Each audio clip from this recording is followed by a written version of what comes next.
ධර්මදේශනය ප්‍රඥා නාලිකාව තුළින් විකාශය කිරීමට ප්‍රචාරය කිරීමට ධර්ම දානය සිදු කිරීම සඳහා විශ්‍රාමලත් පොලිස් පරීක්ෂක ඩී.එස්. කදුරුගමුව මහතා සහෝදර පිරිස දූ දරුවන් විසින් මෙම උතුම් වූ ධර්මදේශනය සඳහා දායකත්වය දරා තිබෙනවා. උතුම් වූ ධර්ම දානයන්ගෙන් ජනිත වන්නා වූ මහා පුණ්‍ය ශක්තියෙන් දායකත්වය දරූ අයගේ ආදරණීය බිරිඳ වූ නන්දා ශ්‍රීමති කදුරුගමුව දායකත්වය දරූ අයගෙන් වියෝවී අද දිනට මාස 3ක් පූර්ණය වන මෙම දවසේදී ඇගේ ගුණ සිහි කරමින් ගුණානුස්මරණ ධර්මදේශනයක් ලෙස මෙම ධර්මදේශනාව සිදු කරනු ලබනවා. ඇය වැනි ගුණගරුක කතක් දායකත්වය දරූ අයට හිමි කර දුන් ඇගේ දෙමාපියන් වන කලගෙඩි හේනේ විසූ චාලි ඉදිරිසූරිය සහ මැන්සිනා රාජපක්ෂ යන දෙමාපියන්ටත් ඇගේ පෙර භවයේ දෙමාපියන්ටත් දායකත්වය දරූ අයගේ දෙමාපියන් වන සමරත්න බණ්ඩාර කඳුරුගමුව මදුරුවති කුමාරි හාමි දෙපළටත් මෙය උපහාරයක්ම වේවා. අවශ්‍ය නම් පින් අනුමෝදන් වේවා.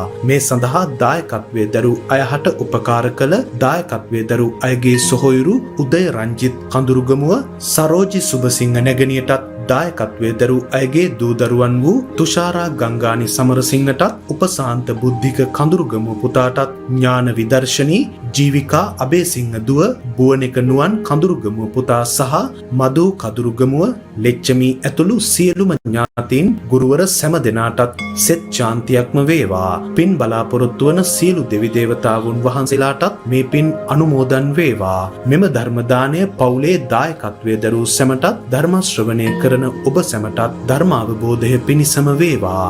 දේශකයන්න් වහන්සේ ඇතුළු සියලුම දෙනාට කායික මානසික නිරෝගී භාවය ලබා අමා මහ නිවන සාක්ෂාත් කර ගැනීමට මේ උතුම් කුසලය හේතු වාසනා වේවා කියා බලාපොරොත්තු වෙනවා. එසේම වේවා කියා ආශිර්වාද කරනවා. නමෝ තස්සේ භගවතෝ අරහතෝ සම්මා සම්බුද්දස්සේ නමෝ තස්සේ භගවතෝ අරහතෝ සම්මා සම්බුද්දස්සේ නමෝ තස්සේ භගවතෝ අරහතෝ සම්මා සම්බුද්දස්සේ සක්කායංච වෝබික්ඛවේ දේතිස්සාමි සක්කාය සමුදයංච සක්කාය නිරෝධංච සක්කාය නිරෝධගාමිනී පටිපදන්ති. ධර්මානුශාසනාවෙහි සදහැබර අනුග්‍රහක දායකත්වයේ දරන්නා වූ පවුලේ ප්‍රමුඛ ධර්ම ශ්‍රවණාබිලාසී සදහැබර පින්නතුනේ අනුග්‍රහක බවතුන් මෙන්න මේ බඳු ඉල්ලීමක් ඉදිරිපත් කරලා තිබෙනවා. අවිද්‍යාව හේතු කොටගෙන ලබන්නා වූ පංචස්කන්ධය උපාදානින් මුදවා සියලු කෙලෙස් නසා නිවන සාක්ෂාත් කර ගැනීම පිණිසම හේතු උතුම් දේශනාවක් දේශනා කරමින් ආරාධනය කර සිටිමු. අවිද්‍යාව හේතු කරගෙන ලබන්නා වූ පංචස්කන්ධය නෙමෙයි පංච උපාදානස්කන්ධය. උපාදානෙන් මුදවා නිවීමට සාක්ෂාත් වෙන ආකාරය පිළිබඳ ධර්ම දේශනාවක්. එතකොට අපි තේරුම් ගන්න ඕන වැදගත්ම කරුණක් තිබෙනවා. සංයුක්ත නිකායේ කන්දක වග්ගය කියලා කියන්නේ සියලුම ධර්මතා ස්කන්ධ පහ ඇතුලේ දේශනා කරන එකක්. දැන් මේ සාමාන්‍ය ධර්ම දේශනා ශ්‍රවණය කරන සහ ඉගෙන ගන්න අයට ඒ වචන පාඩම් වෙනව ඇරුණාම මේක මේ ස්කන්ධ පංචකේ නම් වූ ඒකකයේ තුල තියෙනා වූ සියුම් ක්‍රියාකාරීත්වයක් කියන එකට සමීප වෙන්න බැරිකම දැක ගන්න බැරිකම තමයි ගොඩක ගැටලුව. ඒ නිසා අපි පළමු ඒක ඉගෙන ගන්න වෙනවා. සක්කාය කියන්නේ මේ කයට කියලා ලංකාවේ පාලි සිංහල ආකාර ආදී වල පවා ලියවිලා තියෙනවා. මෑත මුද්‍රිත. නමුත් එහෙම වුණාම තථාගත දේශනාවන් සමග ගැටෙන බව මම දකිනවා. මොකද උන්වහන්සේ සක්කාය තියනවා කියලා කියන්නේ මිනිස්සුන්ට විතරක් නෙමෙයි. දෙවියොත් සක්කායෙන් මිදලා නැහැ කියලා තියෙනවා. බබලෝ ඉන්න අයට සක්කාය තියනවායි කියලා කියනවා. එතකොට එහෙම වුණොත් එහෙම එක්කෝ මේ ඝනකයක් මේ හැමතැනමම තියෙන දෙයක් වශයෙන් සලකන්න සිද්ධ වෙනවා. නමුත් රූපාවචර අරූපාවචර කියන්නේ රූප ශබ්ද ගන්ධ රස අරමුණුවත් නැති සංසුන් සමාධියක්. මහා කච්චායන මහරහතන් වහන්සේ පැහැදිලි කරන පරිදි දෙවියන්ට ජාති තිබුණාට මරණ තිබුණාට ජරා ව්‍යාධි නැත්තේ එහෙම ඝනකයක් නැති නිසා. ඒකෙන් අපිට ඔප්පු වෙන කරුණක් තමයි ඝනකයක් ඇතුව හෝ නැතුව පවතින්න පුළුවන් දෙයක් සක්කාය කියන්නේ කියලා. අන්න එහෙමයි අපි තේරුම් ගන්න ඕන. මේ සක්කාය කියන සූත්‍රය උදව් කරගත්තේ ඒකම කියන්න නෙමෙයි මට මේ අයට අවශ්‍ය පරිදි නිදහසේ කතා කරන්න. ඒකේ කතමංච බික්කවේ සක්කායෝ කියලා විමසන බුදුන් වහන්සේ සකී පිළිතුරේම සඳහන් කරනු ලබන්නේ පංච උපාදානස්කන්ධෝ තිස්ස වචනීය. ඒකට නමක් පංච උපාදානස්කන්ධය. සක්කාය කියන එකට නමක් පංච උපාදානස්කන්ධය. ඉතින් පංච උපාදානස්කන්ධය තේරුම් ගන්න බැරි වුණාම එතනින් එහාට මේ ගමන යන්න බෑ. අනර අපිට මූලික අධ්‍යාපනයන් තුළ උගන්වනා වූ බුදු සමයේ පාසල වේවා දහම් පාසල වේවා පිරිවෙන වේවා එහෙම අනුගමනීය ප්‍රතිපදාවක් සඳහා ගැඹුරු දර්ශනයක් හදාරවනවා නොවේයි අනිකුත් විෂයන්ට සමගාමීව යමක් පාඩම් කරනවා. ඉතින් පාඩම් කරපුවාම ඕන කෙනෙකුට ගිරේවෙක් වගේ මේක කියන්න පුළුවන්. රූප වේදනා සංඥා සංකාර පහ පංච උපාදානස්කන්ධය කියලා. නමුත්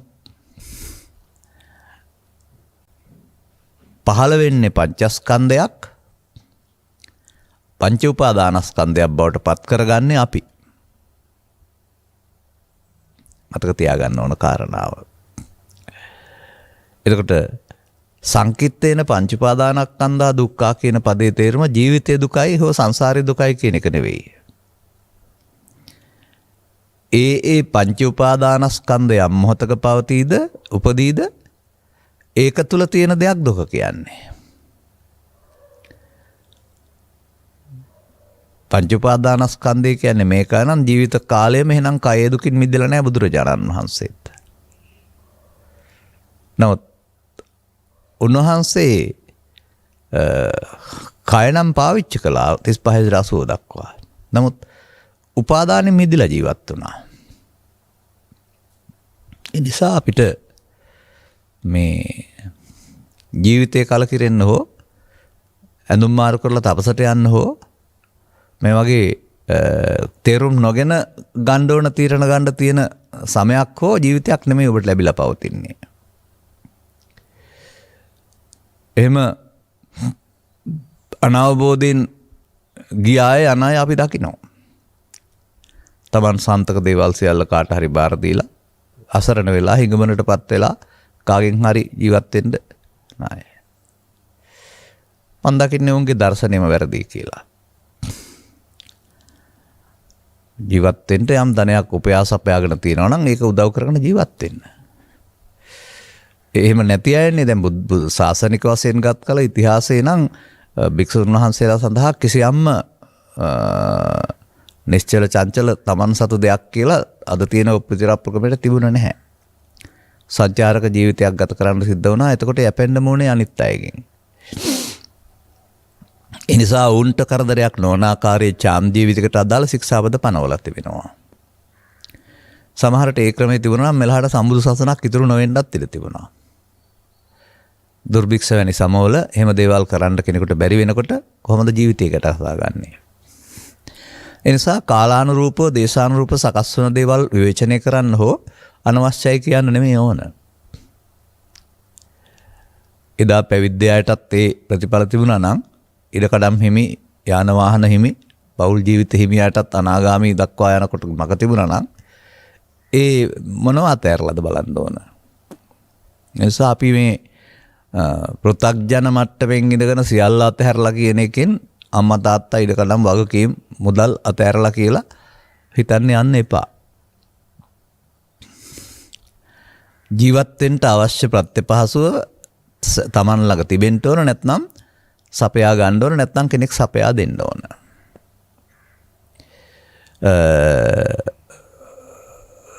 ආසාවන් ප්‍රහීන කරන මාර්ගයේ යනකොට මේ දේවල් පිළිබඳව කිසිම ගැටලුවක් ඇති නොවනවා කියන එකත් අපේ අත්දැකීම. අවධානය යොමු වෙනවා ඒ අය කෙරෙහි. එතකොට අර කර්මඵල අදහා කරන පුණ්‍ය කර්මයන්හිදී මේ බඳු අය විශේෂයෙන් විශාල කැමැත්තක් දක්වනවා ඉසුපසින් සංග්‍රහ කරන්න. වැරදි මගක ගිහින් බලාපොරොත්තු වුණාට සිව්පස්සේ නිසිලප්සිය ලැබෙන්නේ නැති වෙන්න පුළුවන්.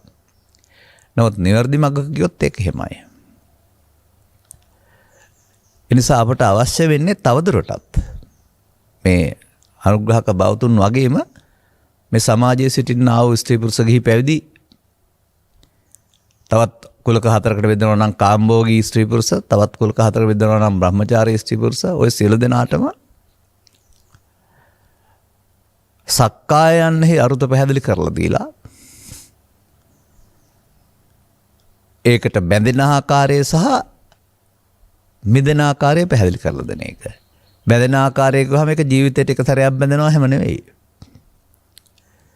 ඒක මොහොතක් පාසා අරමුණක් පාසා ඇසෙන් කරින් නාසෙන් දිවෙන් කයෙන් ඕන එකකින් වෙන්න පුළුවන් දෙයක්.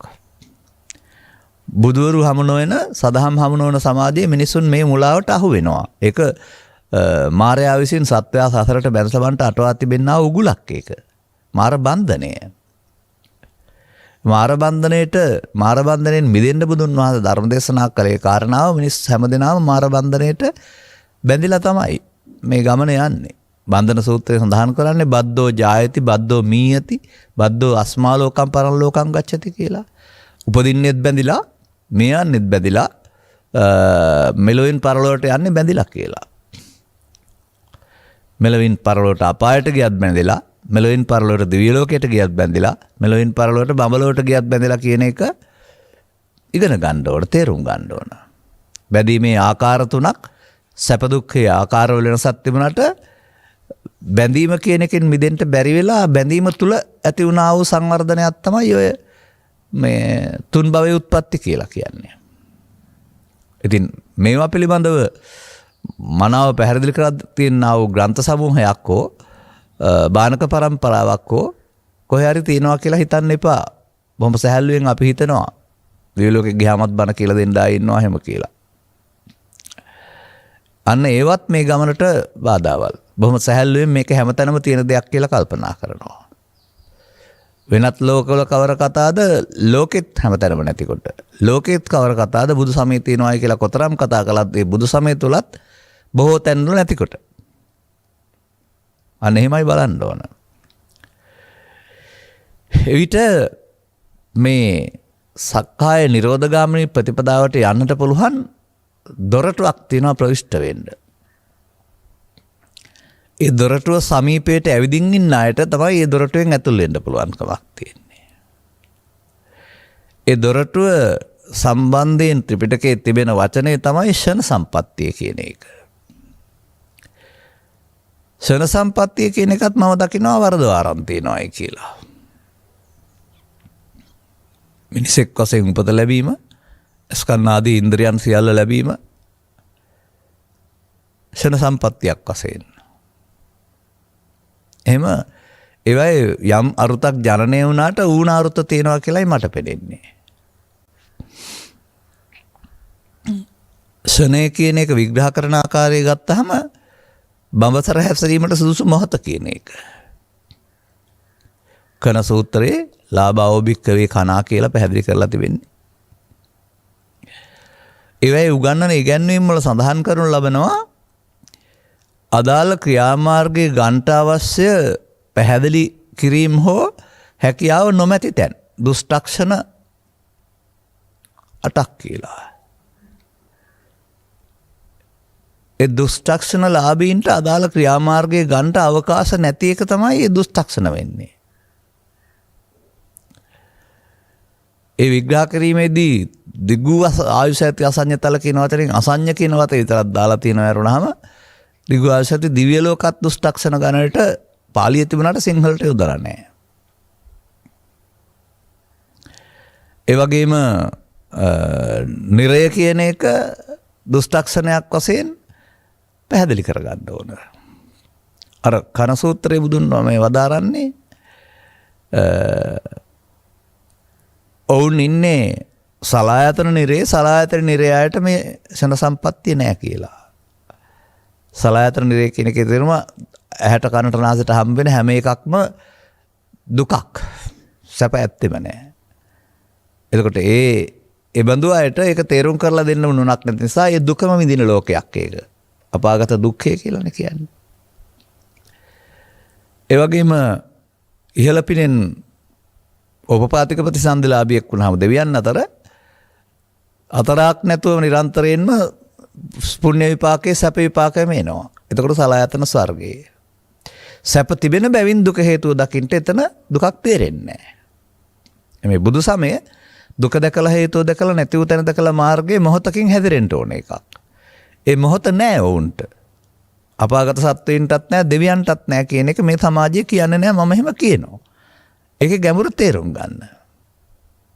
අන්න එතකොට තමයි එහෙම දෙපැත්තක් පහළ වෙන්න අවශ්‍ය දෙපැත්ත විදර්ශනා කරලා මැදට ගන්න අවශ්‍ය හැකියාව තියෙන ඉඩකඩ තමයි ෂණ සම්පත්තිය කියලා කියන්නේ. ඒ මොහොතේ එයින් මිදෙන්න ඇති ඉඩකඩ. ෂණේ කියන්නේ එහෙමයි. මේ දොරටුව ළඟට ආපු අයට මේ දොරටුවේ අගේ වැටෙන්නේ නැත්නම් වුන් දොරටුව මග හැරලා යනවා. ලෝකේ මවින් පවතින්නේ ඒක තමයි. එබැවින් අපි ඒ මනමින් තේරුම් ගන්න වෙනවා. අන්න සදහම් විග්‍රහ කරන බුදුන් වහන්සේ හෝ බුද්ධ පුත්‍රින් වහන්සේලාගේ ඇසුරට ගියාම මේ පිළිබඳව ඔබට නිර්වුල් අවබෝධයක් ලැබෙනවා. සක්කාය කියන්නේ මොකක්ද කියන එක පිළිබඳව. ඒකට කියන්නේ පංච උපාදානස්කන්ධ කියලා. පංච උපාදානස්කන්ධෝ තිස්ස වචනීය කියන එකෙන් පැහැදිලි කරලා තිබෙනවා. ඒට අපි උදව්පකාර කරගන්නවා මේ කය කියන අර්ථයේ හිර වෙලා ඉන්නේ නැතිව මේ විග්‍රහ කර තිබෙන්නේ මිනිස් සිරුර මුල් කොටගෙන මිනිස් සිරුරේ පවතින ඉන්ද්‍රියන් 6 මුල් කොටගෙන ඉන්ද්‍රියන් ගන්නා වූ අරමුණු මුල් කොටගෙන කියලා. අපි මේ ලෝකේ ජීවත් වෙනකොට ලෝක සමග සම්බන්ධතා පවත්වන්නට ඉන්ද්‍රියන්ගෙන් අරමුණු ගන්නවා. ධර්මයේ සඳහන් වෙන්නේ අරමුණ සක්කාය දිට්ඨිය මැදෙනවායි කියලා. එතකොට අරමුණ තුළ තියෙන දෙයක්. එතකොට ඒකට අපි උදව් කරගන්නවා සත්අට්ඨාන කුසල වැනි සූත්‍රයක ඉගැන්වීමක්. මිනිසාට මේ දොරවල් 6 නිසා වේදනා 6ක් සංඥා 6ක් සංකාර 6ක් විඥාන 6ක් පහළ වෙනවායි කියලා වදාරලා තියෙන බුද්ධ වචනේ සමීප කරලා බලනවා. 6ක් පහළ වෙන්නේ දොරවල් 6න් කියන එකට සාක්ෂියත කොට හරි. ඊළඟට එතන නොකියා කියන කාරණයක් අනුව තේරුම් ගන්න ඕනේ වේදනා හටගන්නේ අරමුණු මුල් කොටගෙන කියලා. මේ වේදනා කියන්නේ විඳීම් සැප දුක් උපේක්ෂා. එතකොට අපි ඇසෙන් කනෙන් නාසෙන් දිවෙන් කයෙන් සිතින් ගන්න අරමුණු විඳින එක තමයි ඔය කාමසෝය කියලා කියන්නේ. අරමුණු රසය විඳින එක. බාහිර වස්තු විඳිනවා කියලා කතා කළාට බාහිර වස්තු වල උදව්වෙන් සිතේ පහළ වෙන්නා වූ රූප රූපේ, ශබ්ද රූපේ, ගන්ධ රූපේ, රස රූපේ තමයි අපි විඳින්නේ නැත්තම් ඇලෙන්නේ ගැටෙන්නේ. එතකොට අරමුණු නැමැති රූප සයවිද අරමුණු නැමැති රූප මුල් කොටගෙන තමයි වේදනා සංඥා සංකාර විඥානය ඇති වෙන්නේ කියන එක වෙන කොයි ආකාරයෙන් වරද්දලා දේශනා කරලා තිබුණත් කියවුණත් පොත්පත්වල තිබුණත් ඔබ ළඟ සිදු වෙන්නේ මේක නම් ඒක ඔබට ප්‍රත්‍යක්ෂ පැහැදිලි වීමක්. අන්න එහෙමයි අපි මේකට සමීප වෙන්න ඕන. එතකොට එහෙමනම් ලෝකේ ජීවත් වෙන්නට ඕනෑම කෙනෙකුට වර්තමාන මොහොතේ ලෝකේ සමග සම්බන්ධතාව පවත්වන්නේ ඇසෙන් කනෙන් නාසයෙන් දිවෙන් කයෙන් හෝ නැත්නම් බාහිර වශයෙන් සම්බන්ධ නැත්නම් සිත ඇතුළෙන් එන්නා වූ අරමුණක් මාර්ගයේ. එතකොට ඒක තුළ සිදුවෙන්නා වූ කාර්යය තථාගතයන් වහන්සේ ශනික ක්‍රියාමාර්ග ශනික සිද්ධියක් වශයෙන් ගත්තට ඒ තුළ තියෙනා වූ කාර්යය ටික වෙනම පැහැදිලි කරමින් පංචස්කන්ධය විග්‍රහ කරනවා. එතකොට විඳිනවා කියන එකේ තේරුම වේදනා කියන අර්ථයෙන් කියන්නේ විඳිනවා කියන එක වේදනා සිංහලට පරිවර්තන වෙලා තිනවා රිදෙනවා කියන අර්ථයෙන් සිතක් කොමටද මේ තරම් වේදනාවන් විඳින්නේ කියන එකේ තේරුම මේ විදිහට දුක කියන අර්ථයෙන් ගන්න එක. නමුත් පාලිය ආධාරණකොට තේරෙනවා තිස්සෝ වේදනා කියලා. ඒ කියන්නේ සැප වශයෙන්ුත් විඳී දුක් වශයෙන්ුත් විඳී උපේක්ෂා වශයෙන්ුත් විඳී. එතකොට විඳීම වේදනාවේයි කියනු ලැබේ. සම්මාදිට සූත්‍රවල එහෙම සඳහන් වෙන්නේ එහෙමයි. එතකොට අපිට විඳින්න ලැබෙනවා. ඒ ඔබ බලන්න. ඔබ මේ ලෝකේ ජීවත් වෙනකොට ඇසෙන් මොනවද විඳින්නේ, කනෙන් මොනවද විඳින්නේ, නාසයෙන් මොනවද විඳින්නේ කියලා. ඔබ චිත්‍රපටයක් නම් නරඹන්නේ කය විඳින්නේ නැහැ, රූප විඳිනවා. ඔබ ගීත නම් අසන්නේ කය විඳින්නේ නැහැ, ශබ්දේ විඳිනවා. ඔබට ගඳ සුවඳ නම් දැනෙන්නේ කය විඳින්නේ නැහැ, ගන්ධය විඳිනවා. ඔබ ආහාර නම් ගන්නෙ රසයි කියලා ඒ රසය විඳිනවා. කයට නම් වැදෙන දේවල් රළු හෝ ගොරෝසු සියුම් වශයෙන් පහස විඳිනවා. බාහිර දේවල් ආශ්‍රයෙන් බාහිර දේවල් හඳුනා ගන්න සිතේ පහළ වෙන සිතේ උදව්වෙන් මේවා විඳිනවා. සිත අරමුණු රසය අනුභව කරයි. මේ ඔස්සේ හැදෙනවා තවත් ලෝකයක් බාහිර වස්තු නැතුවම විඳින්න පුළුවන්. ඒ කියන්නේ බාහිර වස්තු උදව්වෙන් සිත පහළ වීම වෙනකොට බාහිර වස්තු නැතුව සිත පහළ වෙනවා කල්පනාවේදී සහ මනෝ නින්දෙදී. එවිට බාහිර ලෝකෙ මොකක්දත් ඒ විඳපු සැප දුක් ඔක්කොම ටික අපට විඳින්න පුළුවන්. ඒවා ඔස්සේ කල්පනා කරන කෙනෙකුට ලෝකයේ තියෙන දේවල් විඳිනවා කියන එකේ ඇත්ත తත්වය ලෝකයේ දේවල් ආශ්‍රයෙන් හිතට ආපු සිතුවිල්ල Tamanට රුචි අරුචි පරිදි බෙදාගෙන විඳිනවා කියන එක තේරුම් ගන්න තරම් ගැඹුරු තැනක් කරේ අවධානය යොමු වෙන්න ඕන. ලෝකේ කතා කරන එකේ ගැඹුරු දේ තවත් දෙයක්. ලෝකේ බාහිර අරමුණු සැප විඳිනවා කියලා කතා කරනවා. බාහිර අරමුණු වල නම් සැප තියෙන නින්ද ගියාම ලෝකයක් තියෙන්න බෑ. ඒකේ සැප දුක් තියෙන්න බෑ. නමුත් බාහිර අරමුණු කිසිවක් නැති නින්ද ගිය ලෝකේ සැප දුක් දෙක ඔබට තියෙන බව තේරෙනවා. ඒ අර සිත අරමුණු රසය අනුභව කරයි කියන එක නේද? දැන් ඔබට ගැටලුවක් තිබෙනවද? ඇසේ රූපය මුල් කරගත්ත වේදනා, ශබ්ද රූපය මුල් කරගත්ත වේදනා, ගන්ධ රූපය මුල් කරගත්ත එහෙම වේදනා 6යි. වේදනාව හඳුනන්නත් චෛතසිකයක් පහළ වෙනවා සංඥා. රූප සංඥා, ශබ්ද සංඥා, ගන්ධ සංඥා. සංඥාත් 6යි. වේදනාවට අනුව එතන චේතනාවක් එකතු වෙනවා. නැත්නම් ඇලෙන ගැටෙන ලෝභ අලෝභ ඒකට තමයි සංඛාර කියලා කියන්නේ. තවත් විග්‍රහ කිරීමේදී ඒක පුණ්‍ය අපුණ්‍ය ආනිජ්ජ කියලාත් දෙනවා. අபிසංකාර කියලා දෙනවා. මේ විදිහට අරමුණක් තුළ ලෝකේ විග්‍රහ කරන බුදුරජාණන් වහන්සේ අරමුණ තුළ සිදුවෙන දේ රූපේ, වේදනාවේ, සංඥාවේ, සංකාරයේ විවිධත්වය හඳුනා ගැනීමේ බාරකරු වශයෙන් විශේෂයෙන් දැන ගැනීමවත් විඥානය හඳුන්වනු ලබනවා. දැන් ලෝකේ ඕනෑම කෙනෙකුට මෙන්න මේ රූප, වේදනා, සංඥා, සංකාර පහ තමයි මොන ආගමේ, මොන රටේ, මොන ජාතියේ හිටියත් අරමුණක් තුළ පහළ වෙන්නේ. ඒක පාලියෙන් හඳුන්වා තිබෙන ආකාරය අපි වෙනවනේ. ඒකට වෙන අර්ථ පහක් දාගත්තත් කමක් නැහැ. මේක පරම සත්‍යයක් නෙමේ. සිදුවීම හඳුනා ගැනීම සඳහා යෙදු නම් පමණයි. දැන් අපි දන්නේ නැති කාරණාවක් තමයි මෞකසින් බීවි ජීවිතාසානය දක්වා ජීවිතයක් තියෙනවා කියලා හිතන වැරුණාම මේ හටගන්න ස්කන්ධ පංචකයට දීලා තියෙන ආයු කාලය හටගන්න සහ මැරෙන්න විතරයි. අවශ්‍ය කාර්යය කරදී මියාමට වරන් දීලා තියෙන වැරුණාම ඉන්න වරන් දීලා නැහැ. ඒ නිසා තථාගතයන් වහන්සේගේ ඉගැන්වීම වල පදනවා ස්කන්ධ නැමැති සමූහය හටගනිත්ම දිරත්ම මැරෙත්ම. ඒකට අවුරුදු 100ක් දෙන්නේ නැහැ, 10ක් දෙන්නේ නැහැ. ඒකට කියනවා කන. අන්න මේ මොහොත කියන අර්ථය තමයි ඒකත් ඒක. කණේක නේතං සනයස්සනේ අප්පාස. ඔබ ඉපදී දිරාමිය යනවා. ඔබ නැමැති ස්ත්‍රී පුරුෂ ගිහි පැවිදි කය තුල මේ මොහොතේ ඇසෙන් කනෙන් නාසෙන් දිවෙන් කයින් උපදින්නා වූ රූප, වේදනා, සංඥා, සංකාර, විඥාන පහ ඉදපෙදී දිරාමිය යන මේ කර්තව්‍ය කණික මරණ කියලා කියනවා. එතකොට ස්කන්ධ පංචකයට උරුම හටගන්න අදාළ කර්තව්‍ය හඳුන්වා දෙන්න සහ මේයන්ට. එහෙම තිබුණා නම් වදයක් නැහැ අපට. නමුත්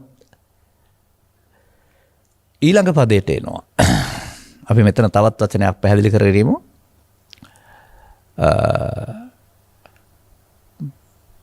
උපාදානයන්ට හේතු වෙන්නා වූ මේ රූප, වේදනා, සංඥා, සංකාර පහට සක්කායයි කියනු ලැබේ. අන්න. එතකොට රූප, වේදනා, සංඥා, සංකාර පහේවා 6ක් පහළ වෙනකොට කය නෙවෙයි කියන එක තේරුම් ගන්න හොඳ නුවණක් තියෙනවා ඔබට. නමුත් සක්කාය සමුදය ගාමිනී ප්‍රතිපදාව විග්‍රහ කරන්නේ කොහොමද? යායන් තණ්හා පෝනෝ භවිකා නන්දි රාග සහගතා. පුනර්භවයක් ඇති කරන්නට හේතු වෙන්නා වූ කිසියම් තණ්හාවක් වෙයිද? ඇලීමක් වෙයිද? ඒ තැන්හි తත්‍ර తත්‍ර අභිනන්දනී ඒ තැන සතුටින් පිළිගැනීමක් වෙයිද? ඒ තැන කාම රූප අරූප කියලා ගන්නත් පුළුවන්. විස්තර වශයෙන් ගත්තාම ඔබ තුල ගත්තාම ඒ තැන ඇස කන නාසය දිව කය සිත ඒ තැන තැන එතකොට පවතින්නේ රූපයට තියෙන ඇලීම රූප තණ්හා, ශබ්දයට තියෙන ඇලීම ශබ්ද තණ්හා, ගන්ධයට ඇලීම ගන්ධ තණ්හා, රසයට අන්න ඒ විදිහට කිසියම් තණ්හාවක්. තණ්හාව විසින් මොකද කරන්නේ? පුනර්භවයක්. නැවත හට ගැනීමක් ඇති කරනවා. පුනර්භවයක් කියන එක ඊළඟ ජීවිතය කියන එක ගන්න එපා. අද ඇලීම තුලින් හෙට නැවත හට ගන්න හැකියාවක් ඒක ඇති කරනවා. අනේ ඒ නැවත හට ගන්න හැකියාව ඇති කරන්නේ තණ්හාව විසින් කියන එක. යායන් තණ්හා පෝනෝ භවිකා. එතකොට මේ අරමුණු හඳුනාගෙන නැසෙන්ට දීලා තියෙන ඉඩ කඩවලදී අරමුණු වලට Taman කැමති අකමැති පරිදි ලෝභ මෝහ දේශ මෝහ වශයෙන් ගැනීමේදී තමයි අර කියන මේ බැඳීම ඇති වෙන්නේ. එතකොට මේ පංචස්කන්ධයේ හටගෙන නැසීමට කවදාවත් තථාගතයන් වහන්සේ මම යන්න දේශනා කරලා නැහැ. ඒකට එන දේ මම කොට ගැනීම සක්කාය දිට්ඨියයි. රූප වේදනා සංඥා සංකාර පහ සක්කායයි. ඒකට ආපු දේ මම වුණොත් ඒක සසරට බැඳෙන සංයෝජනයක් බවට පත් වෙනවා. මම වෙන්නේ එතකොට මයන්න නොවේ කයන්න යන්නත් මේ ඒ මොහොතට එන දේ කෙරෙහි ඇතිවෙන්නා වූ ඇලීමෙන් ගැටීමෙන් මුලාවෙන් මම සාදයි. අර මඤ්ඤමානය කියන එකේ තේරුම ඒකනේ. එහෙම නැත්නම් පෘථග්ජන පුද්ගලයා මේ රූප දනා සංඥා සංකාර පහට එන එකට මම කොට ගත්ත මුලාවෙන් මිදෙන්න උහුට බෑ කියලා. අන සත්තා ගච්ඡanti සංසාරෝ ජාති මරණ ගාමිනෝ මේ කාම රූප අරූප භවත්‍රි ඉපදෙමින් මැරෙමින් තත්වයා ඒ පවට බැඳෙමින් හරි පිනට බැඳෙමින් හරි ධානයට බැඳෙමින් හරි බන්ධනෙන් තමා බද්දෝ ජායති බද්දෝ මීයති බද්දෝ අස්මා ලෝකම් පරන් ලෝකම් ගච්ඡති. එතකොට පවපින ධානය කියලා නරක හොඳ වඩා හොඳ කියලා අපිට බෙදන්න පුළුවන්. නමුත් ඒ තුල බන්ධනය නරකයි නොබැඳීම හොඳයි. ඒක විග්‍රහ වෙන්නේ අර භව ගමන විග්‍රහ කරන එකේ. අන්න එහෙමයි එතන ගැටලුව පවතින්නේ. ඒ බන්ධනී ස්වභාවය තුල ඒක තුනම මාර බන්ධනය කියන එක විස්තර කරලා දෙන්නේ නැහැ ඔය කොතනදිවත්. ඒ නිසා බද්දෝ ජායති නම් බද්දෝ මීයති ඉන් පවෙන් බැඳිලා පරලෝයයි පිනෙන් බැඳිලා පරලෝයයි ධානෙන් බැඳිලා පරලෝයයි. ඒ බැඳිලා කියන වචනට ගන්නා පහු සෝපාදානස්සකෝ අහං වච්ච උත්පත්තිම් පඤ්ඤාපේමි කියන එක. උපාදාන සහිත වුණාම උත්පත්ති පනවනවා. ඒ උත්පත්ති මෞකසෙන් එහා පැත්තට වෙන්නත් පුළුවන් නැත්නම් මරණයෙන් එහා පැත්තට වෙන්නත් පුළුවන්. අද බැඳුන දේ හෙට සිතට එන එක. ලෝභයෙන්, දේශයෙන්, මොහෙන්, ඊර්ෂ්‍යාවෙන්, ක්‍රෝධයෙන්, වෛරයෙන් ප්‍රතික්‍රියා දැක්වීම සඳහා හිතට එන එක නැවත ඉපදීම. ඔබ දැන් හොඳ වඩා පැහැදිලි වෙනවා ඊර්ෂ්‍යාව, ක්‍රෝධය, වෛරය වැනි කාරණාවක් අද තබලා නැවත හෙට ඉපදුනාම සැප නැහැ. නැවත ඉපදීමේ දුක විඳින්න වෙනවා.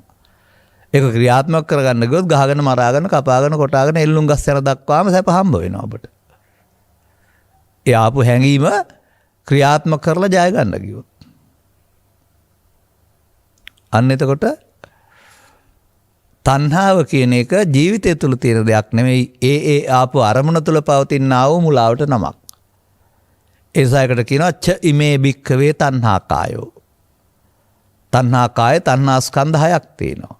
රූප තණ්හා, ශබ්ද තණ්හා, ගන්ධ තණ්හා, තණ්හා පොට්ටබ්බ තණ්හා, ධම්ම තණ්හා, හේවත් කාම තණ්හා. අන්න. දැන් එතකොට දුකට හේතුව තණ්හාව කියලානේ පෙන්නන්නේ. ස්කන්ධ පහ පහළ වෙන එක හරි ලෝකේ රූප තියෙන එක හරි නෙමෙයි. ඒවත් එක්කලා අපි බැඳෙන එක. එතකොට මෙන්න මේ මිනිසාගේ සිත තුළ නැත්තම් මේ ඇස තුළ කන තුළ මේ අරමුණු රසය විඳින්නට යාමේදී රතුවිර පණින හැටි තථාගතයන් වහන්සේ මේ සදහම් පෙළවල පෙන්වලා තිබෙනවා. රතුවිර පණින හැටි කියලා කියන්නේ බැඳීමෙන් අවසන් වෙන හැටි. සසරට බැඳෙන හැටි. සංයෝජනය වෙන හැටි. දැන් සංයෝජන උගන්වනකොට සක්කාය දිට්ඨිය සංයෝජනයක් කියලානේ පෙන්වන්නේ. එහෙනම් අරමුණේ විග්‍රහයට සක්කාය කියලා කියන රූප වේදනා සංඥා සංකාර පහ කියලා.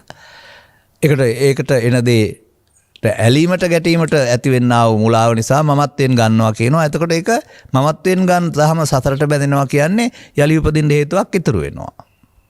සංයෝජන වෙනවා කියන්නේ ඒකයි. බුදුවරු පහළ වුණ සමාජයේ සංයෝජන තුල සතර ගමන දියුණුවක් කරුණාම සංයෝජන තුල සිතේ දියුණුවක් කරුණාම සංයෝජන කැඩෙන මගක් අටවෙනි ධානයේ දක්වා ගොහින් හිටියා වූ ආලාර කාලාම උද්දකරාම පුත්‍ර බග්ගවලටත් තිබුණේ නැහැ. ඔවුන්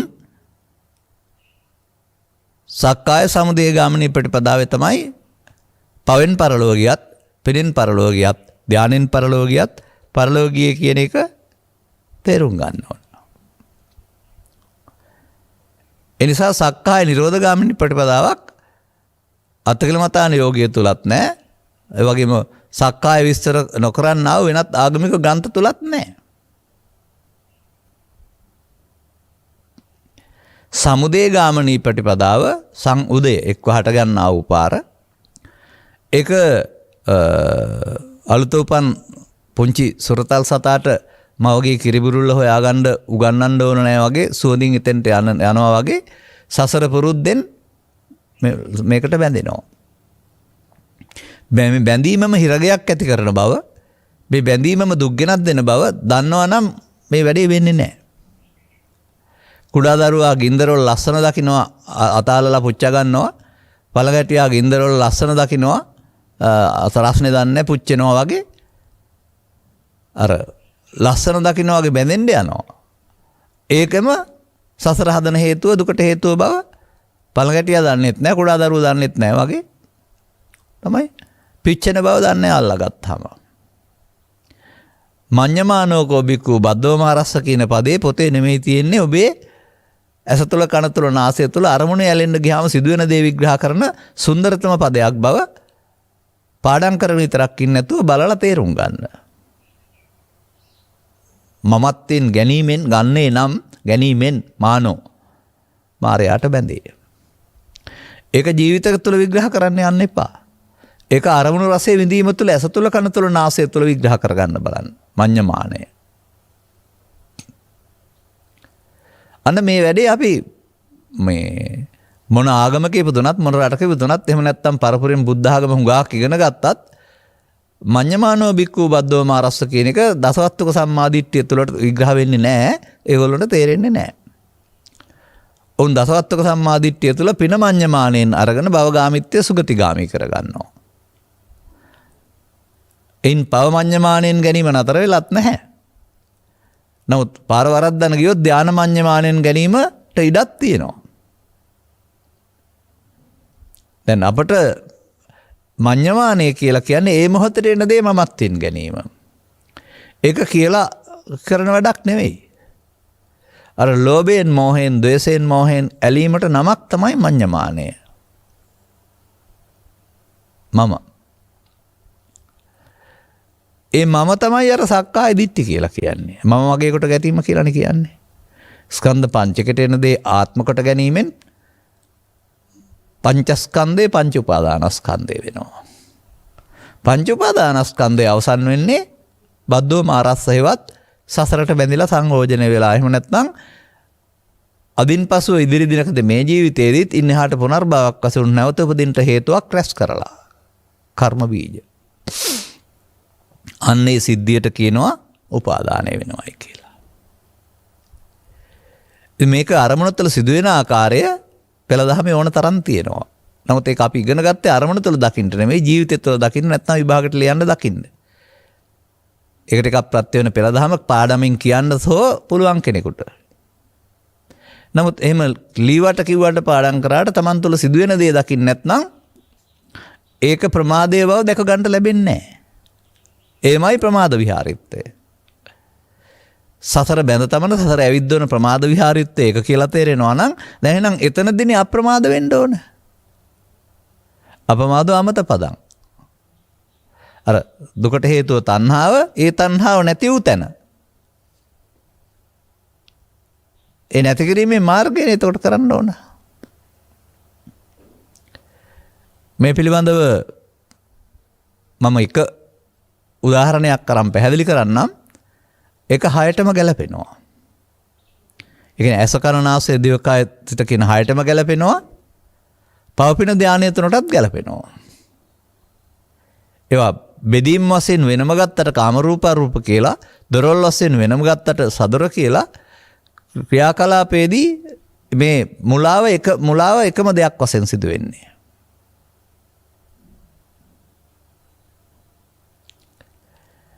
මේක ඉතින් විග්‍රහ කරන්න ගත්තම මුලින් පටන් ගන්න වෙන්නේ නවත්තලා. නවත්තලා කියන එකේ තේරුම එතනින් ආරම්භ වෙනවා කියන එක නෙවෙයි. දැන් අපි ජීවිතේ ගත කරලා තියෙන යම් කොටසක් දැන් ධර්මය හදාරන්න යනවා කියලා හිතන්න. ඒක ළමා කාලේ පටන් එකතු කරගත්ත කාරණාත් එක්ක ලෝකේ ජීවත් වෙනකොට ලෝකේ දකින්නේ දැන් තියෙන ලෝකේ නෙවෙයි. ඇසෙන් දකින්නේ හෝ කනෙන් අහන්නේ හෝ මොනවා හරි කාරණයක් ඔබ විඳින්නේ දැන් තිබෙන එක නෙවෙයි. දැන් තිබෙන එක උදව්වෙන් ඔබේ සිතට එන පරණ එක ඔබ විඳින්නේ.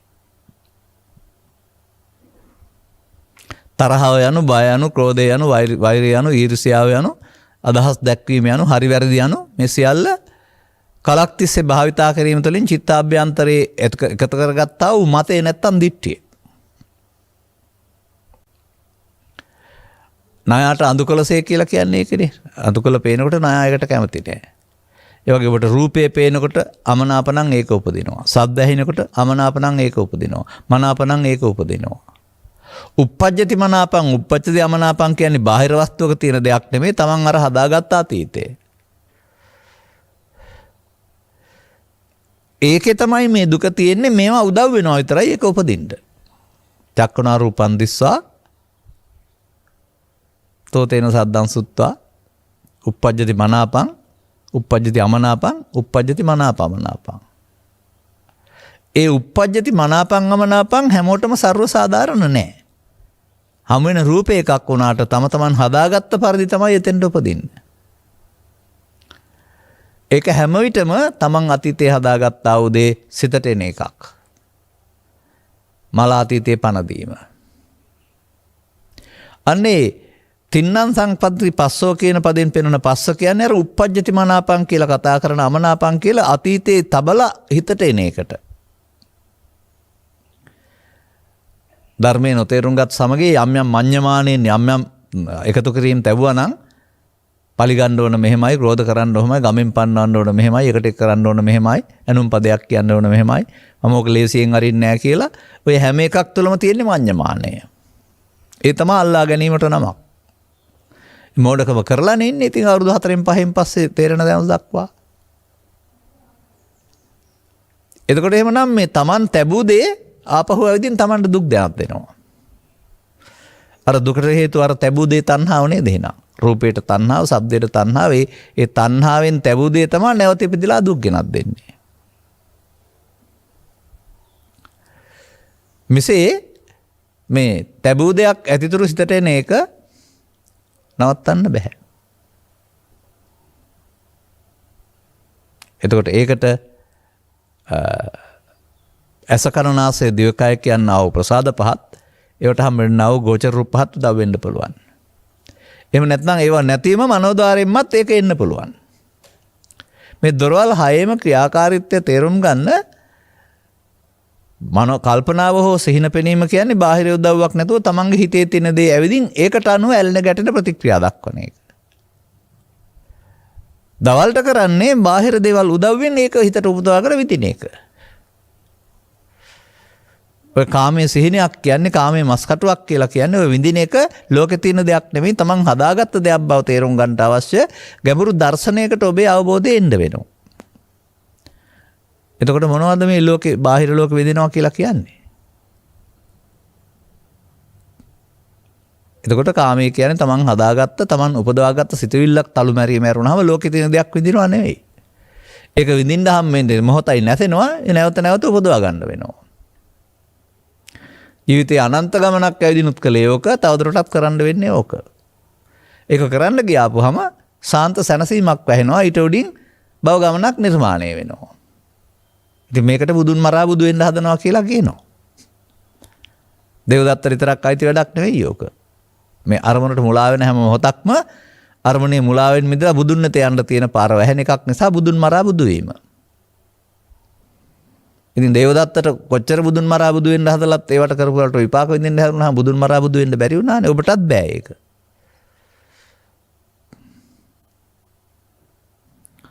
අන්න එහෙම තේරෙනකොට මේ සිද්ධිය තව ටිකක් අපි විග්‍රහ කරගනිමු. එක තැනකින් ඔබ සමහර අවස්ථාවලදී මා මෙතෙන්ට ධර්ම ග්‍රන්ථ අරන් එනවා දැකලා ඇති. ඒ පවතිනවා සංයුත්ත නිකාය කියන එකේ කන්දක සහ සලායතන කියලා විශේෂ පොත් දෙකක්. ඒ දෙකේ එකක දොරවල් 6 මුල් කොටගෙනමයි මේ අවුල විග්‍රහ කරන්නේ.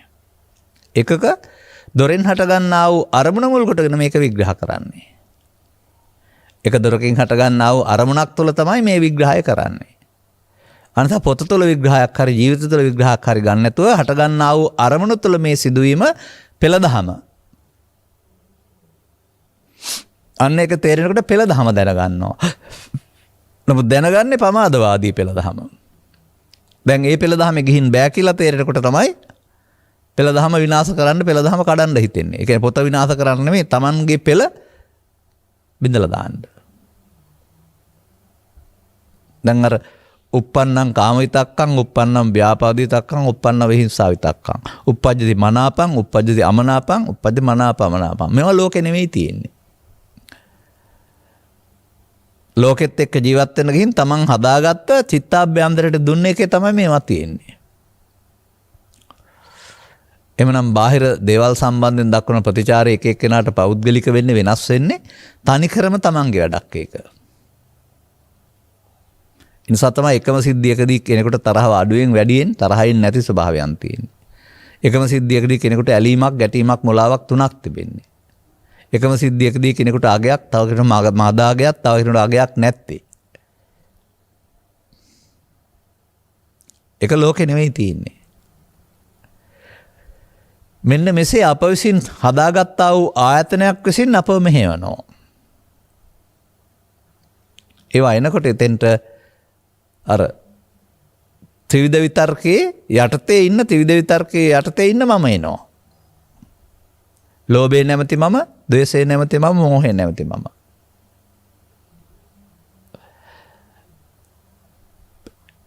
පසුගිය දේශනාවක් කරමින් අපි ලෝභ කියන එකට අවිජ්ජා කියලා, දෝෂ කියන එකට ව්‍යාපාද කියලා, මෝහ කියන එකට අවිද්‍යා කියලා පැහැදිලි කළා.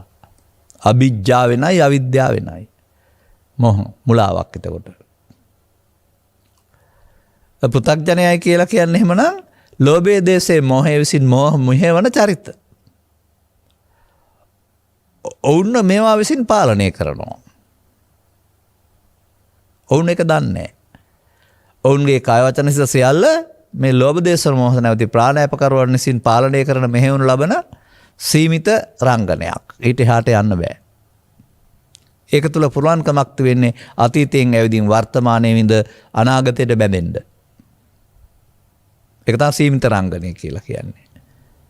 ඒක තුල ගැලවෙන්න බෑ. ඒ පෙර තථාගතයන් වහන්සේ අතීතයෙන් එන එකට කියනවා තින්නම් සංගති පස්සෝ බාහිර කාරණයක් උදව් වෙන්න හෝ මනෝද්වාරයෙන් මේක එනවා පස්දොරටම. පස්දොරට එනවා බාහිර උදව්වෙන් මනෝද්වාරයට එනවා කල්පනා විදෝසීනේ උදව්වක් නැතුව. කොහොම ගත්තත් පස්සපච්චා වේදනා. දැන් ඉතින් ඔබ විඳින්නේ ලෝකේ කියලා කතා කළාට, ඔබ විඳින්නේ බාහිර දේවල් කියලා කතා කළාට, අර එකතු කරගත්ත අගයට අනුව හිතට ආපු සිතුවිල්ල, ඒකේ තියෙන තරහව, ක්‍රෝධය, වෛරය, ලෝභය, ද්වේෂය, මෝහය තලු මරනවා. විඳිනවා. ලෝකෙ විඳිනවා නෙවෙයි ඇත්තටම කාමයේ විඳිනවා කියන්නේ තමන් හදාගත් එක විඳිනවා. ඒ නිසාමයි ඒකට සීනයක් මස් කටුවක් කියන පදේ දීලා මස් කටුවක ඉතින් මේ මුකුත් නැහැ කටුවක් විතරනේ තියෙන්නේ. ඒ අරුත සමීපව දැක ගන්න ඕන. ඒ අර කාමයේ හිස් අසාර දෙයක් කියන වචනෙන් පැහැදිලි කරපු දේ මේ ගෙදර අතහැරලා කැලේට යන්න කියපු දෙයක් නෙවෙයි. විඳින තැනදීම අපි විඳින දේ නෝනින් දකින්න ඕන දෙයක් මේ ලෝකේ තියෙන දෙයක් විඳිනව නෙවෙයිනේ කියලා. ඒ වගේම විඳට ඇලිලා අවසන් වෙනව ඇරුණාම කවදාවත් ඒක ඉන්හාට ඉවර වෙන්න විඳින්න ලැබෙන්නේ නැහැ. ඇලිලා අවසන් වුණාම ඒක නැවත උපදිනවා. මේ ජීවිතේ නැවත උපදිනකොට කියනවා කාම විතරක ව්‍යාපාද විතරක විහිංසාව විතරක එනවායි කියලා. ජීවිතෙන් එහා පැත්තටත් අර හේතු තියෙන නිසා ඒවට අදාළ කාම රූප අරූප වාත්‍රයට භවගාමී වෙන නැවත උපදිනවා. අපි නැවත උපදින්න හදාගෙන ඊට පස්සේ නැවත ඉපදීමේ දුක විඳිනවා. දැන් නැවත උපදින්න හදාගන්න සහ නැවත උපදින්න තමයි පුළුවන් උනේ බුදුන් වහන්සේ පහළ වෙන්න පෙර සමාජයේ හිටපු අයට පව පින ධානය ඔස්සේ. මොකද පවේ ඇලීම ගැටීම පිනේ ඇලීම ගැටීම ධානයේ ඇලීම ගැටීම ඔස්සේ ඇලීම ගැටීම මුලා ඔස්සේ බැඳෙන්න තමයි පුළුවන් උනේ. ඒ නිසා දුක සහ හේතුව පෘථග්ජනයින්ට අදාළ විග්‍රහයක්. ඔවුන්ට අදාළ විග්‍රහයක් නෙමෙයි නැති වුණු සැනසහා මාර්ගය කියන්නේ. ඒක තේරුම් ගත්ත අය සඳහා විශේෂයෙන් නිර්දේශිත දෙයක්. දැන් අපට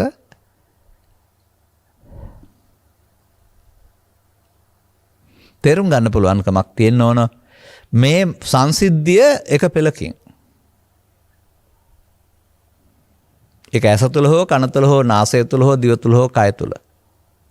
රූපය තුළ ශබ්දය තුළ ගන්ධය තුළ පව තුළ පින තුළ ධානය තුළ ඕන එකක් තුළ. තුළට හරි ඒ පෙළ දහම. තිනම් සංගති පස්සෝ පස්ස පච්චා වේදනා. පස්සේ තමයි ප්‍රත්‍ය වෙන්නේ විඳින්න. ඒ පරණ එකට තමයි ආපහු ආයෙත් එකතු වෙන්නේ වේදනා පච්චා තණ්හා.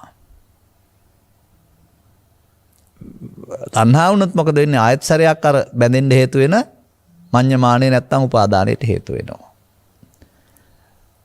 උපාදාන වුණොත් අවසන් වෙන්නේම ආය හට ගන්න හේතුවක් ඉතුරු වෙලා ඒකට කියනවා භව කියලා. දැන් මේ ඇස තුළ කන තුළ නාසය තුළ දිව තුළ කය තුළ රූපය තුළ ශබ්දය තුළ ගන්ධය තුළ රසය තුළ ස්පර්ශය තුළ පව තුළ පින තුළ ධානය තුළ ඕන එකකට මේක යොදලා බලන්න. මේ ප්‍රමාදේ. තින්නම් සංගති පස්සෝ පස්සපච්චා වේදනා වේදනා පච්චා තණ්හා තණ්හා පච්චා උපාදාන උපාදාන පච්චා භව දුක්ඛ ගාමිනී පටිපදාව.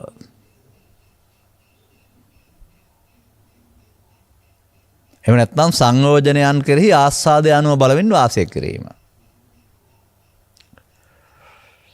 ඔන්න වෙමින් පවතින දේ සංසාරේ වුණ දේ. දැන් මේ මෝඩකම නොවෙන්න සටනක් දියත් කරන්න වෙනවා. මේක ප්‍රමාදය. එහෙනම් මේක නොකිරීමනේ අප්‍රමාදය කියන්නේ. අන්න ආර්යයන්ට උරුම වෙන්නා වූ ආර්ය මාර්ගය මේ දුක්ඛ ගාමිනී ප්‍රතිපදාව වෙනකොට නිරෝධ ගාමිනී ප්‍රතිපදාවක් මොහොතින් නම් මේක උනේ මොහොතක් පාසා අනුගමනය කරන්න වෙනවා. ඒකට 아무තු සටනකට සූදානම් වෙලා වෙනම සොල්දාදුවන් ටිකක් ලෑස්ති කරගන්න වෙනවා. මේගොල්ලෝ එක්ක බෑ මේක කරන්න. එනිසා ඒකට උන්වහන්සේ වදාරනවා සිහියෙන් කටයුතු කිරීමයි කියන අප්‍රමාදය. මේ මෝඩකමට මේ ගොඩට එකතු නොවී ඉන්නට දියුණු කරන ලද සිහියක් දියුණු කරන්න වෙනවා. එකතු වීම වෙනුවට එකතු නොවී ඉඳින්නට. එකතු වීම සම්බන්ධයෙන් මඤ්ඤමානෝකෝ බික්කු බද්දෝමාරස වළංගු වෙනවා නම් එකතු නොවීමෙන් තමයි මායාවෙන් මිදෙන්න වෙන්නේ. එකතු නොවී ඉන්නේ කොහොමද? මේ ලෝකෙටම තියෙන ගැටලුවක් තමයි. ඔක කොතරම් කතා කළත් කතා කරනවා ලියනවා කියනවා ප්‍රායෝගික වෙන්න බැරි වෙලා තිබෙනවා.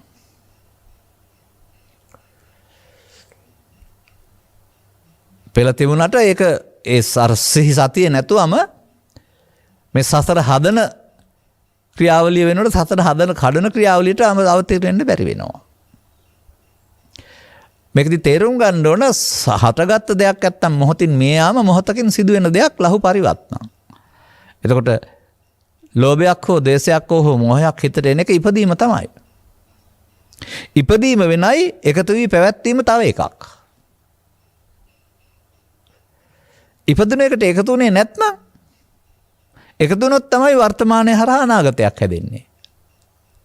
එකතු වුණේ නැත්නම් වර්තමානයක් හැදෙන්නේ නැහැ, අනාගතයකුත් නැහැ, මිය යනවා.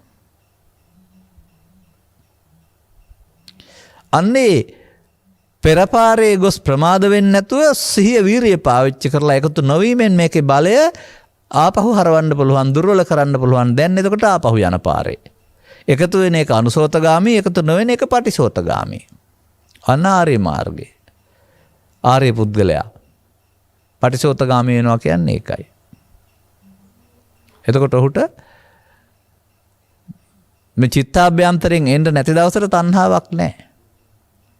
නමුත් ඒක නැති කරන්න තිබෙන්නේ ඇවිදින් අවසන් කරන එක සමග නොතබා අවසන් කරන එක. ඇවිදින් අවසන් කරනවට කියනවා උපන්න කුසල් දුරු කිරීමට ගන්නා වෑයම. නොතබා අවසන් කරනවට කියනවා නූපන්න කුසල් නූපදීමට ගන්නා වෑයම. දෙක දෙසරයකට නෙමෙයි එකවරමයි. මෙන්න මෙතෙන්ට එන විට මේ බුදුසමයේ පිළිවෙතට ස්ත්‍රී පුරුෂ ගිහි පැවිදි ජාතික ජාත්‍යන්තර මොනම ભેදයක්වත් නැහැ. මතක තබා ගන්න. ඔය ඒකානෝයම් බික්කවේ මග්ගෝ කියන කාර්යය දුක්ඛ නිරෝධ ගාමිනී ප්‍රතිපදාවට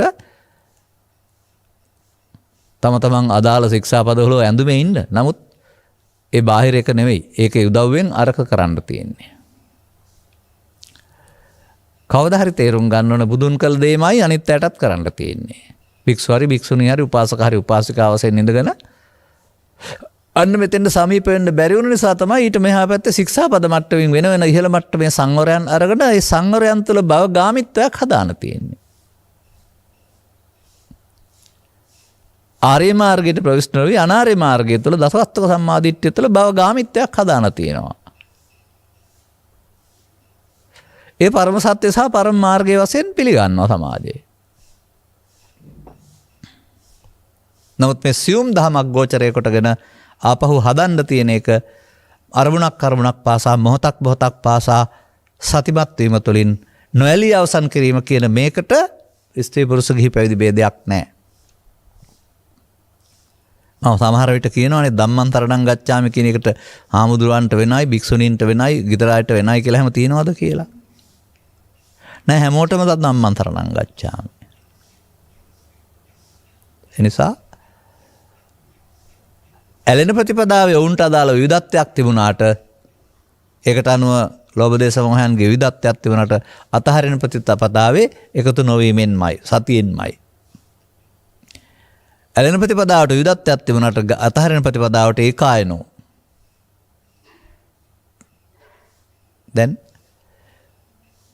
එහෙනම් එදිනදා ජීවිතේ අපි කටයුතු කරලා තියෙන්නේ දරුවෙකුගෙන් පටන් ගත්තාම මොන ශේෂ්ත්‍රයක හිටියත් උගත් නොඋගත් ගිහි පැවිදි ආදි වශයෙන් පෘථග්ජන මට්ටම තුළ ප්‍රමාදීවමයි කටයුතු කරලා තිබෙන්නේ. පමාදෝ මච්චුනෝ පදම්. සසරම හදලා ඇරනවා. සසරෙන් නිදහස් වෙන බලාපොරොත්තු වෙනු සසර හදනවා. එමයි අපට මේ සිද්ධිය වාතිමුනේ. දැන් මෙන්න මේ සියුම් දේ දර්ශනය කරගන්න පුළුවන් නම් ඔබ ආපහු යන්න පටන් ගන්නවා. එකතු වෙන්න වෙනුවට අතහරින්න. ඒ තණ්හාව නැති කිරීමෙන් ලබන සපත නිර්වාණය කියන එක මොහොතක් පාසාම එකතු නොවීමෙන් නැති කරන එක. එකතු වීමෙන් නම් නැති කරනවා.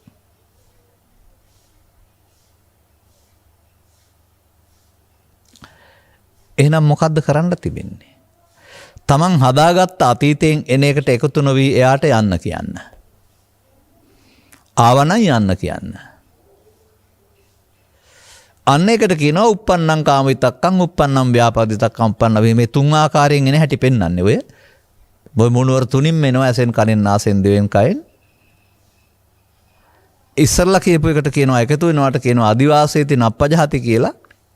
ඒක සිහිය නෑ ඒක ප්‍රමාද විහාරිත්වය. දැන් කියනවා නාදිවාසීති පජහති කියලා. ඒක වැඩේ කියලා හරියන්නේ කරන්න ඕන. නැවත නැවතත් ආරබත නික්මත යුඤ්ඤත අනුපස්සී විහෙරති. එක දවසක් හරියන්නේ ආරම්භයේ පටන් අවසානයේ දක්වාම නැවත බලමින් වාසය කරමින් මේ ඇතුළත හිස් කරන්න වෙනවා. අනර තෝකතෝකං කනේ කියන එකෙන් පෙන්නන ටික ක්ෂණයක් පාසා මලකඩ අරින්නාසේ මේ අතීතය ඇවිදින් ඇවිදින් එකතු නොවී අතහැරීමෙන් මිය යනවා. ඔබට තේරෙන්නේ නැද්ද මේක තමයි කෙලෙස් නැතන මඟ කියලා? මේ කෙලෙසුන් ප්‍රහාණය කිරීම කියන වචනයත් ත්‍රිපිටකේ පුරා පවතිනවානේ. කොහොමද වෙන්නේ කියලා දන්නේ නැහැනේ කවුරු. ප්‍රහීන වෙන්න වෙනවා. ඉතින් ඒකට පෙළ තියෙනවා සිහියෙන් කටයුතු කිරීම අප්‍රමාදයෙන් නිවනට මගේ කියලා. පෙළ තියෙනවා ගාථාවෙත් ලස්සනට තියෙනවා. ඔබට ප්‍රායෝගිකව යොදා ගන්න තේරෙන්නේ නැති එකනේ තියෙන්නේ. තේරෙන තුරු මන අහන්න. අර අපි පැහැදිලි කළා වූ එක සූත්‍රයක සඳහන් වෙලා තිබුණා සම්බන්ධයෙන්. බන්ධන හරි ශන හරි සූත්‍රයක මේ උදාහරණයක්. සටනට යන්න සූදානම් වෙලා ඉන්න ඇතා ඉස්සෙල්ලා ඇත් ගොව්වට සවන් දෙනවා හරියටම කියලා. සවන් දීමෙන් කරන්න ඕන දේ ඉගෙන ගන්නවා කියලා පෙන්නන්නේ. අනතුරු සටන් භූමියේදී උට හතුරන් ඝාතනය කරන්න තියෙනවා. අන්න ඔබට කරන්න දේ ඉගෙන ගන්න කියන එක බණ ඇහිමයි. අනතුරුව තමයි භාවනා කියලා කියන්නේ මේ සතුරන් ඝාතනය කරන එක වඩන එක. කෙලෙස් සතුරන් නැසීමය. එතකොට මේ චිත්තාභ්‍යන්තර ඉස්සලා එන එක වදයක් වෙන්නේ නැහැ. දැනට වදයක්. ඔය හින්දා ඔක හංගගෙන ඉන්න තමයි කැමති. ඒක දුක විඳින්න කැමති නැහැ. නමුත් ඒ දුක විඳිමින් තවත් දුකක් විඳින්න නැති වෙන්න අතහරින්න කියලානේ පෙන්වලා තිබෙන්නේ. ඒ නිසා එන එක දරා ගන්නට අන්න එන එක ප්‍රතික්‍රියාව දක්වා දරා ගන්න එකට කාන්ති පරමන්තපෝ තිතික්කා කියනවා. ඉවසීම ප්‍රගුණ කරන්න ඕන. පළවෙනි වතාවට ඊතාමාරුයි ඒකේ පීඩනය මහ බලවත්. ඒ නිසා ගහපම් බැනපම් මරපම් කපවම් කොටපම් එකට කරපම්ම කියලා ඔබව මෙහෙවනවා. අතෑරපම් කියන්න දෙන්නෙම නැහැ. නමුත් නැවත නැවතත් ඒකේ ආදීනව පෙන්වනවා නම් බැඳෙන එකේ ඊට පස්සේ එයාට ඉඩ දෙන්නේ නැති වෙන්න දිනු කරන සිහිය තුළ එකතු නොවී ඉන්න පුළුවන් වෙනවා. දැන් මේ එකතු නොවීම දුක්ඛ නිරෝධ ගාමිනී ප්‍රතිපදාව කියලා ඔබට තේරෙනවද? දුක හේතුව නැතිව තන මාර්ගය කියන වචනේ පාවිච්චි කරන්නේ නැතුව ආර්ය අෂ්ටාංගික මාර්ගය පාවිච්චි කරන්නේ නැතුව මොකද්ද මම මේ කිව්වේ? වෙන්න ඕන දේ. අර වචන වලින් කියන්න ගියාම ලොකුවට පැටලෙනවා. නමුත් මේ වැඩේ කරනවා නම් ඔබ දුක හේතුව අවබෝධ කරගත්ත කෙනෙක් නැති වූ තැනට යන්න මාර්ගයේ යන කෙනෙක්. දැන් පටිසෝතගාමී. දැන් උපාදානයේ වී අවසන් වෙනකොට උපාදානයේ වෙනුව ඇවිදින් ඉවර වෙනවා. උපාදානයේ නොවී අවසන් වෙනකොට කියනවා පස්ස නිරෝධයෙන් වේදනා නිරෝධය. අරකට එකතු නොවීමට පස්ස නිරෝධය. එහෙනම් ඒක ආය පරණ කුණු කොට විඳීමක් නැහැනේ. විඳීමක් නැත්තම් තණ්හාවකුත් නැහැ. තණ්හාවට නැත්තම් උපාදානයකුත් නැහැ. උපාදාන නැත්තම් භවකුත් නැහැ. ඉවරයි නේද? කැඩුනා නේද සසර? අතීතේ ආව වර්තමානයේ ඔස්සේ අනාගතයක් හදන්න නැතුව අවසන් කරනවා. ඔන්න මේකට කියනවා අප්‍රමාදය. සිහින් කටයුතු කිරීමද අප්‍රමාදය. මේක දහම් පෙළ ඕනතරම් ත්‍රිපිටකේ තියෙනවා. සියුම්ම දර්ශනය කරලා ඔබ ළඟ ක්‍රියාත්මක වෙන්න ඕන ආකාරය තේරුම් ගන්න. ලියන්න කියන්න පාඩම් කරන්න ඉගෙන ගත්තේ නම් අදයි එන්නේ අපිත් අවුරුදු 30 40කට ඉස්සර. නමුත් අනුගමනීය ප්‍රතිපදාවට එන්නේ වසර 25 30ක් තිස්සේ පිළිබඳ කරපු ගවේෂණයක නිරීක්ෂණයක ප්‍රතිඵලයක් වශයෙන් මෙතන නේද මේ පෙන්වන්නේ මේක නේද කරන්න ඕනේ කියන එක වෙනයි කරන්න පටන් ගන්න වෙනවා. ආරවත නික්කමත පටන් ගන්න. ඔබ නැවතිය හැකි පුද්ගලයෙක් මේ ලෝකේ නැහැ. මේ නිරෝධ ගාමිනී ප්‍රතිපදාවේ ප්‍රතිඵල පිළිබඳව නැවැත්විය හැකි පුද්ගලයෙක් බලවේගයක් මේ ලෝකේ නැහැ. නවත්තන්නේ ඔක්කොම මාර බලවේග. මාර බලවේගයේ ඔක්කොම හඳුනාගත්තාම ඒවා ඔක්කොමත් එකතු නොවෙන්න අතහරින්න පුළුවන්. ඒකනේ මාර පරාජය කියන්නේ. ඒ නිසා මේ වැඩේ නොකරෙන්නට පෙළ හදන ඔක්කොමත් මාර බලවේග. කාට හරි බෑ කියලා කියනවා නම් ඒකත් මාර බලවේග. වෙන මොකක්වත් නෙමෙයි. පඤ්ඤාවන්තස්සයන් ධම්මෝ වෙන මොකක්වත් කතාවක් ඒකේ නෑ ආයේ. ඒ නිසා මන්දෝත්සාහය කරන සියලු බලවේග මාරින්ට අයිති කියලා තේරුම් අරගෙන උද්‍යෝගිමත්ම කරන අනුගමනය කරන්න ඕන මාර්ගයකටම ප්‍රවිෂ්ඨ වෙන්න කල්පනා කරන්න. අදාළමක ගැනීමෙන් ඔබට ලැබෙන ඵලය නිවීමයි.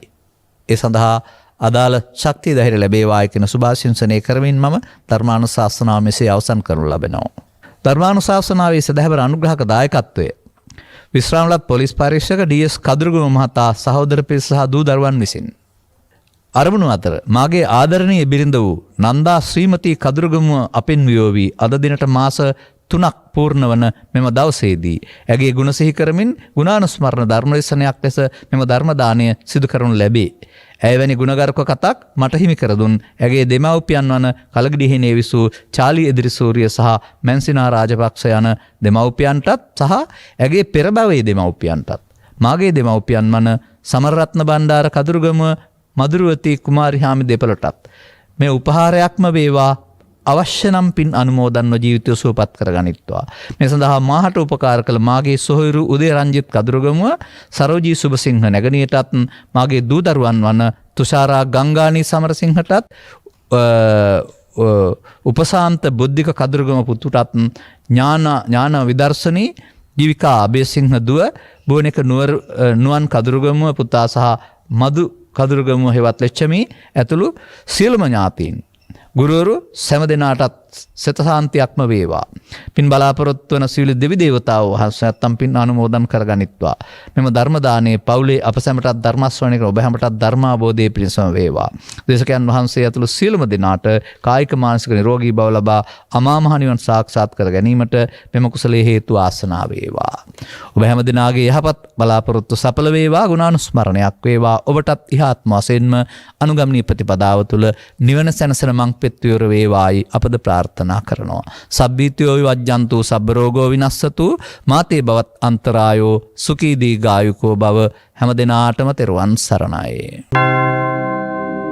මෝහක්ඛයෝ නිබ්බානං